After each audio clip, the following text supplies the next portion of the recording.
Assalamualaikum warahmatullahi wabarakatuh. Alhamdulillahirrabbilalamin wabihi nasta'inu ala umuri dunya waddin wa ala alihi washabihi ajmain amma ba'du. Pada kesempatan kali ini, kami dari kelompok 2 akan mempresentasikan hasil penelitian kami yang berjudul Ketika Bahasa Bertabrakan. Analisis kode mixing dalam arus percakapan digital pengguna TikTok sebagai cerminan pergeseran identitas kebahasaan generasi Z. Sebelum memasuki pembahasan, mari kita mulai dari latar belakang. Nah, di era digital saat ini, bahasa tidak lagi bersifat statis. Generasi Z yang lahir sebagai digital natives menjadikan TikTok sebagai ekosistem utama untuk saling berkomunikasi. Format video pendek di platform ini mempercepat penyebaran variasi bahasa baru secara masif. Sementara, fenomena kode mixing atau campur kode muncul sebagai respon kepraktisan dalam komunikasi cyber yang serba cepat. Melalui fenomena tersebut, penelitian kami berfokus untuk menjawab 3 pertanyaan utama. Di antaranya, 1. Bagaimana pola kode mixing yang dominan di kalangan generasi Z di TikTok? Yang kedua, apa motivasi sosial psikologis di balik penggunaannya? Yang ketiga, dan bagaimana fenomena ini merefleksikan mereka serta dampaknya di masa depan. Baik, terima kasih kepada pemateri 1. Selanjutnya saya akan membahas tentang kerangka teoritis, yang dimana pendekatan sosiolinguistik ini membantu kita memahami bagaimana pilihan bahasa ini ditentukan oleh variabel eksternal, yaitu seperti usia, lingkungan sosial, dan paparan media digital. Merujuk pada teori Gumfers tahun 1982, yang dimana pemilihan kode ini bersifat spontan dan sangat kontekstual. Sebagai masyarakat multibahasa yang menguasai bahasa daerah, bahasa nasional, dan bahasa asing, Indonesia ini menjadi lahan yang sangat subur bagi perkembangan sosiolinguistik digital, yaitu khususnya dalam interaksi daring di platform seperti TikTok dan Instagram. Baik, sekarang mari kita bedah konsep dan pola kode mixing yang kita temukan. Secara definisi, campur kode adalah penyisipan bahasa asing atau bahasa lain secara kasual dan spontan, tanpa mengubah topik utama pembicaraan tersebut. Pola ini hadir dalam beberapa wujud. Yang pertama yaitu ada pola liner, yaitu penyisipan bahasa daerah ke dalam bahasa Indonesia. Contoh seperti kata udah makan, Ra. Nah, udah makan, Ra di sini tuh udah makan termasuk bahasa Indonesia. Nah, Ra di sini itu adalah bahasa daerah, yaitu bahasa Jawa. Kayak udah makan, Tak. Nah, jadi itu termasuk contoh kode mixing yang terjadi karena faktor lingkungan. Jadi terbentuklah kode mixing tersebut. Selanjutnya yaitu yang kedua yaitu ada pola outer dan hybrid, yaitu penyisipan bahasa asing terutama Inggris atau penggabungan afiks Indonesia dengan kata dasar asing. Contoh yang sangat sering terjadi, apalagi di media sosial, di seperti TikTok, di Instagram.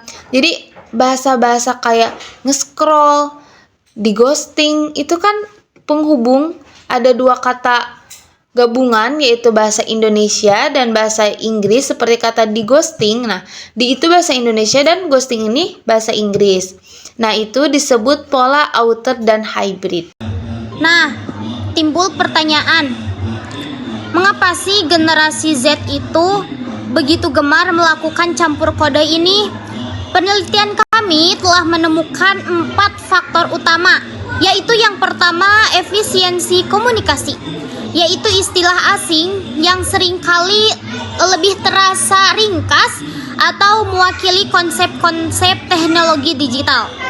Yang kedua, identitas sosial, yaitu penggunaan bahasa ini menjadi simbol solidaritas dan keakraban agar diterima di komunitas daring. Yang ketiga, algoritma TikTok, yaitu bahasa yang sedang tren yang membantu konten mereka itu lebih mudah masuk ke halaman atau FYP for you page. Yang keempat adalah faktor psikologis. Nah, adanya keinginan untuk tampil modern dan relevan, serta rasa takut tertinggal zaman atau tren bahasa atau yang sering kita sebut yaitu FOMO. Tentu saja, nah fenomena ini sering membawa pisau bermata dua.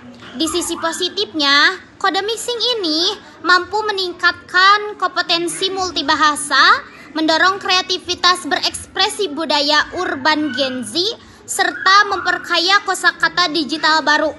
Namun di sisi negatifnya, hal ini sangat memicu ke penurunan kepekaan terhadap kaidah bahasa Indonesia yang baku, mengurangi kepedulian kepada bahasa daerah, serta berpotensi memperlebar kesenjangan komunikasi antar generasi, misalnya antara anak dengan orang tua mereka.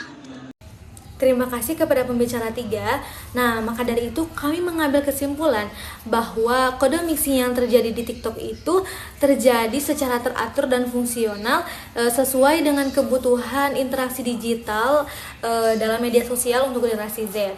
Nah, fenomena ini terjadi bukan hanya untuk gaya-gayaan saja, melainkan negosiasi dinamis untuk keterbukaan digital dengan upaya mempertahankan bahasa ibu mereka. Jadi tetap mempertahankan bahasa Indonesia tetapi digabung dengan bahasa lain, maka terjadilah fenomena kode mixing ini.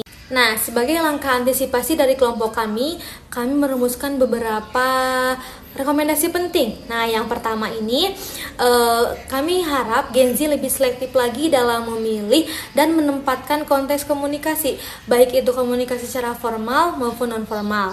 Nah, yang kedua, kami harap para pendidik dalam dunia pendidikan itu emang harus lebih kreatif lagi dalam mengajar, tetapi tidak mengesampingkan bahasa-bahasa baku. Jadi tetap memakai bahasa baku yang ada. Nah, kemudian yang ketiga, bagi peneliti selanjutnya yang ingin meneliti masalah ini boleh langsung saja memakai cara wawancara. Jadi diwawancara kepada konten kreator ataupun pengguna TikTok yang aktif. Jadi supaya lebih nyata. Nah, untuk selanjutnya dalam dunia institusi, nah mari kita terus dukung literasi digital yang berbasis bahasa Indonesia yang baik. Jadi kita dukung bagi pembaca-pembaca yang suka membaca bahasa-bahasa yang baik, Indonesia yang baik, maupun digital ataupun non-digital. Nah, sebagai penutup, kami ingin menyampaikan bahwa bahasa Indonesia itu memang bahasa yang dinamis, tetapi untuk merawat keasliannya itu adalah tanggung jawab kita bersama. Jadi, kami harap teman-teman semua lebih selektif lagi dalam menggunakan bahasa, baik itu dalam dunia digital ataupun dunia pertemuan biasa.